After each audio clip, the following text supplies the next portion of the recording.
Hello guys, सो हम work and energy chapter पे थे और थ्योरी डिस्कस करने के बाद हम क्वेश्चंस पे थे और ये वीडियो भी उसी प्रकार से क्वेश्चंस को ही समर्पित है और ये वीडियो उसी प्रकार से क्वेश्चन को ही समर्पित है। और इस वीडियो में हम क्वेश्चन नंबर 25, 27 एंड 28 करेंगे from H C. Verma exercise question actually. Okay, तो ये लेक्चर नंबर 33 है इस रिगार्ड में of chapter 8 from H C. Verma class 11th physics. तो चलो स्टार्ट करते हैं। तो सबसे पहला क्वेश्चन कुछ इस प्रकार से है कि an unruly demonstrator lifts a stone of mass 200 gram. सबसे पहले एक स्टोन है जिसकी मास गिवन है दैट इज 200 ग्राम, जिसको मैं लिखूं तो ये क्या होगा 0.2 kg होगा। ये स्टोन है। It lifts a stone from a ground and throws it at his opponent. मतलब सोचो कि ये ग्राउंड है और यहाँ से स्टोन उसने लिफ्ट किया कुछ ऐसा ऊपर और यहाँ से फिर ऐसे थ्रो किया अपने अपोनेंट की तरफ। At the time of projection the stone is 150 centimetre above the ground. Projection के टाइम पे मतलब इस टाइम पे यहाँ पे पॉइंट बी पे कह रहा है ये, इसको मैं पॉइंट ए लूँ तो यहाँ पे 150 सेंटीमीटर अबव द ग्राउंड है। तो ये जो डिस्टेंस है दिस इज व्हाट 1.5 मीटर मैं लिखता हूँ because 150 centimetre is what 1.5 metre and has a speed of 3 metres पर सेकेंड। यहाँ पे उसकी स्पीड कितनी है 3 मीटर्स पर सेकेंड। तो इस पूरे सिचुएशन को आप कुछ ऐसा सोचना कि सबसे पहले उसने ग्राउंड से स्टोन उठाया, उसको बी पॉइंट पे लाया और बी पॉइंट पे जब वो लाया तो अभी भी वो रेस्ट पे ही था स्टोन। यहाँ पे सबसे पहले उसकी इनिशियल वेलोसिटी 0 थी, उसके बाद उसने जोर लगाया और फिर इसकी जो वेलोसिटी है वो 3 मीटर्स पर सेकेंड कर दी। ऐसा तो आप कुछ ऐसा सोचना कि सबसे पहले उसने उठाया स्टोन को 1.5 मीटर, उसके बाद भी अभी भी उसकी वेलोसिटी 0 है, फिर उसने जोर लगाकर उसकी वेलोसिटी 3 मीटर्स पर सेकेंड करके उसको फेंक दिया अपने अपोनेंट पे। तो ये पूरी आपको सिचुएशन ऐसी समझनी होगी। उसके बाद अब देखो क्वेश्चन क्या कह रहा है कि calculate the work done by the demonstrator during the process. तो आपको मैं प्रोसेस समझा दिया अभी पूरे अच्छे तरीके से, ए टू बी देन बी पे जोर लगा के 3 मीटर पर सेकेंड। तो आपको मैंने अभी प्रोसेस समझा दिया बहुत ही अच्छे तरीके से, ए टू बी देन बी के बाद जोर लगा के 3 मीटर्स पर सेकेंड। अभी कह रहा है कि if it takes is 1 second for the demonstrator to lift the stone and throw what horse power does he use. तो सबसे पहले तो हम calculate the work done by the demonstrator during the process निकालते हैं। वो कैसे निकलेगा, सबसे पहले ए टू बी कर रहा है। ए टू बी कर रहा है मतलब क्या कर रहे हो आप, against the gravity work done कर रहे हो।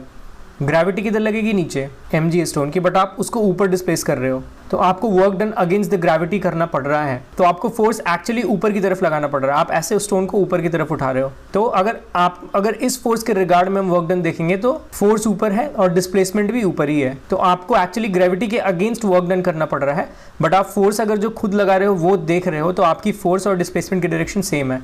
इसलिए मैं इसको डायरेक्टली यहाँ पे लिख सकता हूँ m कितना अपने पास 0.2 इंटू जी कितना है 9.8 इंटू h कितना है 1.5। तो ये तो हो गया वर्क डन 1, मैं इसको मान लेता हूँ जो उसको उठाने में ऐसा आपको करना पड़ रहा है। दूसरा क्या है, अब आप उठा लिए उसको 1.5 मीटर्स पे आ गया, पॉइंट बी पे आ गया, वहाँ पे उसकी वेलोसिटी 0 है तो आप 0 से 3 मीटर्स पर सेकेंड पहुँचाना है उसकी वेलोसिटी, 0 मीटर्स पर सेकेंड टू 3 मीटर्स पर सेकंड आपको उसकी वेलोसिटी को पहुंचाना है। इसका मतलब यहाँ से वर्क डन कैसे निकालोगे, वेल हमें पता है from the work energy theorem, from the very famous work energy theorem, जो कि किसी भी टाइप की फोर्स पे वैलिड है, फोर्स इंटरनल हो, एक्सटर्नल हो, कंजर्वेटिव हो, नॉन कंजर्वेटिव हो, आप कहीं पे भी वर्क एनर्जी थ्योरम लगा सकते हो, जो कि कहता है work done by all the forces is equals to change in kinetic energy. Kinetic energy final minus kinetic energy initial. तो यहाँ पे इनिशियल काइनेटिक एनर्जी 0 है, दिस वन 0, यहाँ से दिख रहा है वेलोसिटी 0 है, इसलिए final kinetic energy half into m is 0.2, v कितनी है 3 है तो 3 स्क्वायर। ये हो गया अपने पास W2 सेकेंड वर्क डन। तो ये W2 W1 को आप जब ऐड कर दोगे तो टोटल वर्क डन निकल जाएगा bye the demonstrator during the process. तो अभी चलो ऐड करते हैं हम। तो ये जो W1 आया है उसको कैलकुलेट करोगे 0.2 इंटू 9.8 इंटू 1.5 तो ये निकल कर आएगा 2.94 जूल्स। यूनिट अपनी जूल होगी क्योंकि सारी ऐसा यूनिट में मैंने कन्वर्ट कर दिया है kg मीटर्स पर सेकंड और मीटर्स पर सेकंड स्क्वायर यहाँ पे g वाला। और W2 कितना आएगा अपना, W2 जब आप यहाँ से निकालोगे this 2 times this is 0.1 and 9 multiplied by 0.1 that is 0.9 तो ये 0.9 जूल्स होगा। इन दोनों को आप ऐड करोगे W1 plus of W2 that will be equal to what 3.84 joules. तो ये आपका आंसर हो जाएगा। सो इतना वर्क डन करना पड़ेगा डेमोन्स्ट्रेटर को ड्यूरिंग द होल प्रोसेस मैं बता चुका हूँ। अभी दूसरा पार्ट ऐसा कह रहा है इस क्वेश्चन का कि if it takes is 1 second for the demonstrator to lift the stone and throw, मतलब वो जो पूरी प्रोसेस मैंने समझाया था आपको वो पूरी प्रोसेस 1 सेकेंड में हो गई। अब ऐसा सोचो तो कह रहा है what horse power does he use. अभी ये हॉर्स पावर में पूछ रहा है डज ही यूज़ मतलब यहाँ पे पूरे ही प्रोसेस के दौरान का वो हॉर्स पावर पूछ रहा है कि कितना हॉर्स पावर उसने यूज़ किया है। तो आपको कैसे निकालना पड़ेगा? उसके लिए आपको यहाँ पे एवरेज पावर निकालना पड़ेगा, क्योंकि किसी एक इंस्टेंट का तो पूछ नहीं रहा वो हॉर्स पावर, वो पूरी प्रोसेस का हॉर्स पावर पूछ रहा है, क्योंकि वो पूरे प्रोसेस का ही टाइम बताया हुआ है। तो वहाँ से आप सोचना, मतलब वहाँ से आप दिमाग लगा सकते हो कि ये एवरेज पावर पूछ रहा है, मतलब एवरेज हॉर्स पावर पूछ रहा है। It's not talking about the instant power, instantaneous power, नहीं तो वो किसी एक इंस्टेंट के बारे में पूछता है। यहाँ पे टोटल टाइम दिया हुआ है for the demonstrator to lift the stone and throw, मतलब पूरे प्रोसेस का ही टाइम दिया हुआ है। तो जस्ट आप एवरेज पावर निकालोगे वर्क डन अपॉन टाइम। तो वर्क डन अपने पास आया है 3.84, time is what, that is 1 second. तो इतनी वॉट, जूल पर सेकेंड, इतना वॉट्स जो है वो एवरेज पावर आया। आपको हॉर्स पावर निकालना है, तो आप क्या करोगे? 3.84 अपॉन 746 वॉट निकालोगे, बिकॉज 1 हॉर्स पावर हमें पता है 746 वॉट्स है। तो इसको कैलकुलेट करोगे तो वो आएगा 5.14 into 10⁻³ horse power, that is HP। तो ये आपके पास आंसर आएगा जब आप कैलकुलेट करोगे। तो ये क्वेश्चन काफ़ी सिंपल था, बट ये टिपिकल इसलिए हो जाता है क्योंकि आपको प्रोसेस का ध्यान रखना पड़ेगा कि उन दोनों प्रोसेस को यूज़ करके आप नेट वर्क डन कैसे कैलकुलेट कर सकते हो। एक बार जब उस पार्टिकल को, स्टोन को नीचे से ऊपर उठाया गया, तो वहाँ पे आपको ग्रेविटी वाला वर्क डन का ख्याल रखना था, against the gravity work done हो रहा है। और दूसरी बारी जब आप वेलोसिटी को 0 से कुछ एक पर्टिकुलर 3 मीटर्स पर सेकेंड पे ले जा रहे हो, तो वहाँ पे वर्क एनर्जी थ्योरम का ख्याल रखना था। तो ये दोनों चीज़ें मिलाकर आपको सोचनी थी यहाँ पे, इसलिए मैंने सोचा कि इसको डिस्कस कर देता हूँ। ये मुझे थोड़ी टिपिकल लगी, यहाँ पे गलती होने के चांसेस हो सकते हैं यहाँ पे, इसलिए मैंने डिस्कस किया। अभी चलो नेक्स्ट क्वेश्चन की ओर बढ़ते हैं। नेक्स्ट क्वेश्चन भी बहुत टफ नहीं है, बट थोड़ा ध्यान देने वाला है कि scooter company gives the following specifications about it's product. कोई एक स्कूटर कंपनी है जो ये क्लेम कर रहा है कि उसके स्कूटर का वेट जो है 95 kg है, उसके स्कूटर का मैक्सिमम स्पीड 60 km/h है। अगेन km/h आपको मीटर्स पर सेकेंड में कन्वर्ट करना पड़ेगा इसको। देन मैक्सिमम इंजन पावर दिया हुआ है, मैक्सिमम इंजन पावर, ये सब वर्ड को आप ध्यान देना। Maximum speed, maximum engine power, 3.5 HP horse power में गिवन है। Then pickup time to get the maximum speed, कितने टाइम में वो मैक्सिमम स्पीड को पिक कर लेता है, दैट इज़ 5 सेकेंड। तो कह रहा है check the validity of the specifications. चलो चेक करते हैं वैलिडिटी स्पेसिफिकेशंस के। अभी स्पेसिफिकेशंस की वैलिडिटी को चेक करने के लिए आपके पास क्या है? देखो, जो एक सबसे पहली कड़ी है आपके पास जिस पे आप ध्यान दोगे वो है इंजन पावर। लेकिन ये इंजन पावर क्या है? मैक्सिमम इंजन पावर पूछ रहा है। मैक्सिमम इंजन पावर कब होगा? Well, pickup time to get the maximum speed, maximum speed का पिकअप टाइम, मतलब जब एक किसी पर्टिकुलर स्पीड से, मतलब 0 स्पीड से वो स्टार्ट हो रहा है। सबसे पहले 0 स्पीड है, फिर अभी वो स्टार्ट हुआ धीरे धीरे स्पीड बढ़ी और मैक्सिमम स्पीड पे कितनी देर में पहुंच गया? वो 5 सेकेंड्स में पहुंच गया। तो 5 सेकेंड्स में जब मैक्सिमम स्पीड पे पहुंचा तो वो स्पीड अपने पास कुछ ऐसा था 60 km/h, और वहाँ पे इंजन को सबसे ज़्यादा पावर देना होगा उस 5 सेकेंड्स पे, मतलब 5 सेकेंड के बाद। तो वो वाला इंजन का पावर दिया हुआ है, मैक्सिमम इंजन पावर 3.5 HP। तो यहाँ से आप देखोगे ये इंस्टेंट की बात कर रहा है, हर जगह एक पर्टिकुलर इंस्टेंट की बात कर रहा है कि 5 सेकेंड्स के बाद, 5 सेकेंड्स में मैक्सिमम स्पीड पहुँच रहा है, तो वहाँ की HP दी गई है, वहाँ की इंजन पावर दी गई है 3.5 HP। तो आप यहाँ पे इंस्टेंटेनियस वाले वर्ड को बहुत ही ध्यान से देखना है, यहाँ पे पूरा उसका ही यूज़ है। सबसे पहले तो ये टिपिकल था इस क्वेश्चन में। तो अभी ये मैंने डिस्कस कर लिया, अभी चलो सॉल्व करने पे चलते हैं। सबसे पहले जो मैक्सिमम स्पीड है उसको आप मीटर्स पर सेकंड में कन्वर्ट करो। 60 km/h है, उसको कन्वर्ट करोगे तो 60 मल्टीप्लाइड बाई 5/18 होगा। 6 × 3 = 18, 6 × 10 = 60, दैट इज़ 50/3 मीटर्स पर सेकेंड। इतना अपने पास आया, इतनी मैक्सिमम स्पीड है। इतनी मैक्सिमम स्पीड उसने 5 सेकेंड्स में अचीव करी है, इन 5 सेकेंड्स। तो 5 सेकेंड्स में इनिशियली जब आप देखोगे 0 सेकेंड पे तो उसकी वेलोसिटी 0 होगी, फिर 5 सेकेंड के बाद उसकी वेलोसिटी 50/3 मीटर्स पर सेकेंड होगी। तो कहीं ना कहीं हमें एक्सेलरेशन के बारे में बता रहा है। एक्सेलरेशन क्या होता है? v final minus v initial upon time ही होता है। तो v फाइनल क्या है अपने पास? 50/3 minus v initial is 0 upon time कितना है? 5 सेकेंड्स में। तो ये कितना आ गया अपने पास? 10/3 मीटर्स पर सेकेंड आया, पर second square actually. This is the acceleration, जिस एक्सेलरेशन से वो बेसिकली इतनी स्पीड गेन किया। तो ये मैं एक्सेलरेशन निकाला यहाँ से। अभी हमारे पास एक्सेलरेशन है तो फोर्स आपके पास आ जाएगा, because force is equals to mass into acceleration हमें पता है। मास कितना है? 95 multiplied by 10/3, that is equal to 950/3 newton. This much force, ये अपने पास फोर्स है। अभी अपने पास फोर्स है और उस इंस्टेंट की वेलोसिटी है। वेलोसिटी कितनी है? 50/3।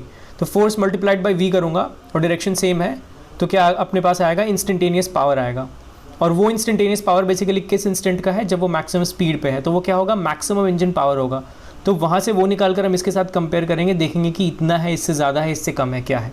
तो चलो निकालते हैं। अपने पास फोर्स है ही 950/3, मल्टीप्लाइड बाई वेलोसिटी कितनी है 50/3।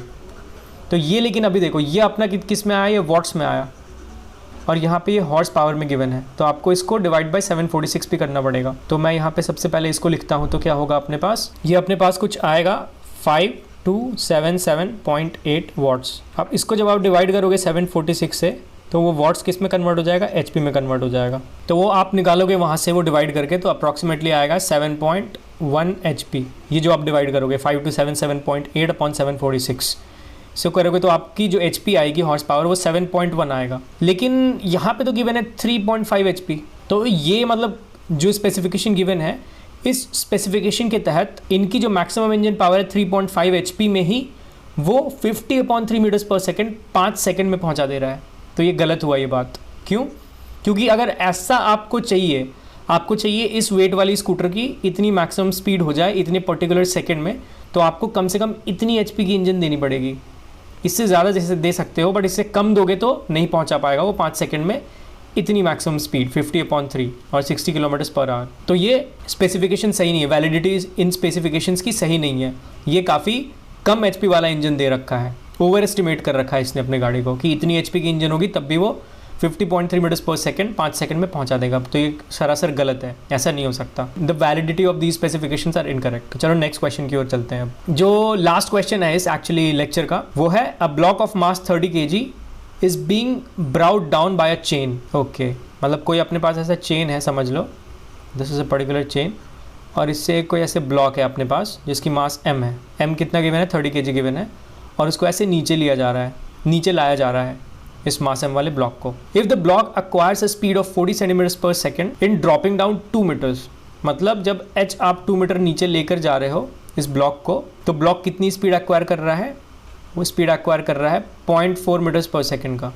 मैंने कन्वर्ट किया इसको सेंटीमीटर्स को मीटर्स में। तो बोल रहा है find the work done by the chain during the process. इस प्रोसेस के दौरान चेन कितना वर्क डन कर रहा है इस ब्लॉक पे। तो चेन कितना वर्क डन कर रहा है इस ब्लॉक पे, यहाँ पे हमें कहीं ना कहीं फोर्स की बात तो करनी पड़ेगी सबसे पहले, क्योंकि इस ब्लॉक को धीरे धीरे नीचे लाया जा रहा है। तो कहीं ना कहीं इस ब्लॉक की एक्सेलरेशन नीचे ए ले लेते हैं हम इनिशियली, और फोर्स कौन कौन सी लग रही है, mg, और जो चेन लगा रहा है इस ब्लॉक पे वो ऐसा टेंशन टी ले लेते हैं हम। तो ये 3 फोर्सेस की मैं बात करता हूँ, एक mg, एक टेंशन, और ये एक्सेलरेशन के कारण ये एक फोर्स होगा। तो इसको जब आप यहाँ पे आप लिखोगे इक्वेशन, तो कैसे लिखोगे, ये ब्लॉक एक्चुअली नीचे एक्सेलरेट कर रही है तो हमें ऐसे लिखना पड़ेगा mg minus of tension is equal to m into A. ये होगा अपने पास इक्वेशन। तो ये बहुत इंपॉर्टेंट इक्वेशन है, अभी इसका यूज़ मैं बताता हूँ, बट ये तो क्लियर होगा आपको कि मैंने कैसे लिखा है। चेन एक्चुअली ऐसे नीचे ला रही है इस ब्लॉक m को। तो इतनी बात समझ में आ गई, mg minus of capital T is equal to m into A. तो यहाँ से अगर आप t निकालोगे तो कितना आएगा आपके पास, t is equal to mg minus of m a. ये होगा टेंशन, मतलब वही जो चेन लगा रहा है इस ब्लॉक ऑफ मास m पे। तो अभी देखो इस वाले इक्वेशन में आपके पास t भी नहीं है और एक्सेलरेशन a भी नहीं है, तो 2 अननोन है बट एक ही इक्वेशन है। तो इसको कैसे आप अटेम्प्ट करोगे, उसको निकालने के लिए ही यहाँ पे ये वेलोसिटी गिवन है 0.4 मीटर्स पर सेकेंड। इससे कैसे निकालोगे आप ये एक्सेलरेशन a, हमें एक इक्वेशन ऑफ मोशन पता है, that is v square minus of u square is equals to 2as, ये पता है। और यहाँ पे अपने पास एस बी गिवन है, एच गिवन है, मतलब कितने हाइट नीचे जाने के बाद वो इतनी वेलोसिटी एक्वायर कर रहा है, प्लस ये वेलोसिटी भी गिवन है। और इनिशियल वेलोसिटी कितनी है, 0 है, तो यू स्क्वायर तो 0 हो गया। वी स्क्वायर अगर मैं 0.4 का स्क्वायर करूँ that is 0.16 upon 2 into S कितना है 2 है, that is equal to acceleration. तो एक्सेलरेशन कितना है अपने पास 0.04 मीटर्स पर सेकेंड स्क्वायर, इतनी एक्सेलरेशन आपके पास आ गई। तो एक अननोन तो हमने यहाँ से निकाल लिया इक्वेशन ऑफ मोशन यूज़ करके। अब एक ही अननोन बताया दैट इज टेंशन, तो यहाँ से टेंशन में निकालते हैं। T is equal to m कितना है अपने पास 30, G कितना है 9.8, माइनस एक्सेलरेशन कितना है 0.04। तो ये कितना आएगा यहाँ से, ये निकालोगे तो आएगा 292.8 न्यूटन। दिस मच टेंशन, इतना फोर्स आएगा आपके पास। अभी देखो जो फोर्स है उसकी डायरेक्शन ऐसे ऊपर है और जो डिस्प्लेसमेंट है ब्लॉक की उसकी डायरेक्शन ऐसे नीचे है। तो फोर्स और डिस्प्लेसमेंट कहीं ना कहीं ऑपोजिट डायरेक्शन में है, तो आपके पास जो वर्क डन निकलेगा वो नेगेटिव होगा, क्योंकि force and displacement are in the opposite direction. ठीक है, तो cos 180 होगा वहाँ पे, cos pi that is nothing but minus of 1। तो यहाँ से मैं वर्क डन अगर निकालूँ तो अपने पास फोर्स है that is tension multiplied by x, और ये नेगेटिव होगा। तो ये कितना होगा अपने पास -292.8 मल्टीप्लाइड बाई x कितना है 2, तो ये कितना आएगा अपने पास, that is equal to minus of 585.6, ये क्या जूल्स। जिसको अप्रॉक्सीमेटली आप 586 लिख सकते हो, जैसा एच सी वर्मा सर ने अपने एक्सरसाइज के आंसर में दिया है, दैट इज़ -586 जूल्स। तो देखो ये क्वेश्चन भी काफ़ी ईजी था, बट थोड़ी सी ऐसी चीज़ थी जहाँ पे आपको डिफ़िकल्टी हो सकती है, इसलिए मैंने डिस्कस किया। डिफ़िकल्टी कहाँ हो सकती है कि चेन को आपको नीचे लेना पड़ रहा था ऐसे, ताकि वो ब्लॉक जो उसके साथ अटैच है वो भी नीचे आए। तो यहाँ पे कुछ फोर्सेस इन्वॉल्व थे जिसके बारे में थोड़ी क्लैरिटी आपको अंडरस्टैंड होनी चाहिए कि उन फोर्सेस का यूज़ करके आप कैसे एक चेन वाला फोर्स निकाल सको जिसके कारण वर्क डन हो रहा है, जो बेसिकली वर्क डन कर रहा है उस ब्लॉक ऑफ मास m पे। तो वहाँ से हमने क्वेश्चंस में गिवन वेलोसिटी का हेल्प लिया और h भी गिवन था, तो वहाँ से इक्वेशंस ऑफ मोशन को यूज़ करके हमने टेंशन निकाला, यही जो चेन फोर्स लगा रहा है इस ब्लॉक ऑफ मास m पे। तो थोड़ा घुमाव था ये क्वेश्चन में, मतलब थोड़ा कॉम्प्लेक्स था ये क्वेश्चन, तो थोड़ी सी इस क्वेश्चन की कॉम्प्लेक्सिटी बढ़ा दी गई थी, क्योंकि अभी तक हम जितने भी क्वेश्चन कर रहे थे वो बहुत ही आसान थे। तो यहाँ से आप एक बोल सकते हो उसको कि इंटरमीडिएट लेवल का क्वेश्चन है ये, बट ज़्यादा कुछ नहीं था इस क्वेश्चन में। आपने देखा मैंने कैसे सॉल्व किया, तो बहुत ही कम टाइम का ये सवाल था गाइज। तो ये 3 क्वेश्चंस थे गाइज इस वीडियो के लिए। अभी इस चैप्टर से रिलेटेड बहुत सारे क्वेश्चंस आएंगे, क्योंकि अभी मैं आधे पे भी नहीं पहुंचा H C Verma exercise problem से। तो आप अभी ऐसा सोचो मत कि मैं जस्ट एंड करने वाला हूँ, अभी बहुत ही लंबा चलने वाला है वर्क एनर्जी। फिर मैं और भी डिफरेंट जगह से बहुत ही अच्छे क्वेश्चंस लेकर आऊँगा, क्योंकि ये जो चैप्टर है वो बहुत ही इंपॉर्टेंट है कोई भी कॉम्पिटेटिव एग्जाम के पर्सपेक्टिव से।